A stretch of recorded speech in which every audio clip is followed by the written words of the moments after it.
திரும்ப எப்ப ஆரம்பிக்கலாம் கௌலி? இப்ப முடிஞ்சிடும். வீட்டுக்கு போயிட்டு தண்ணி வச்சு இதுக்கு இல்ல இப்படி விவசாயம் பண்ணிட்டு இருந்தா மட்டும் போதுமா? அதான் கேட்டேன். டேய் வீணா போனவனுங்களா, அவன் எல்லாத்தையும் நிறுத்திட்டு குடும்பத்தோட சந்தோஷமா வாழ்ந்துட்டு இருக்கான். நீங்க எல்லாம் உருப்படவே மாட்டீங்க. இல்ல காசு எவ்வளவு வேணாலும் குடுக்குறோம். நீ கோடி கோடியா கொட்டினாலும் அவன் வரமாட்டான். அவன் மொத்தமா திருந்தி பல வருஷம் தெரியாது. நாடகமால ஆடுற அடிச்சு நொறுக்கங்களா?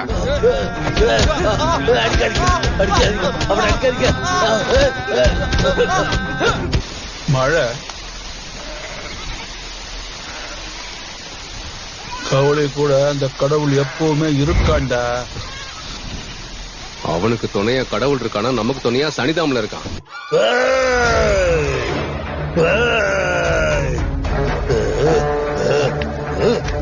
ஏழைங்க எதுக்கு பைத்தா கோழி நினைச்சுங்களா?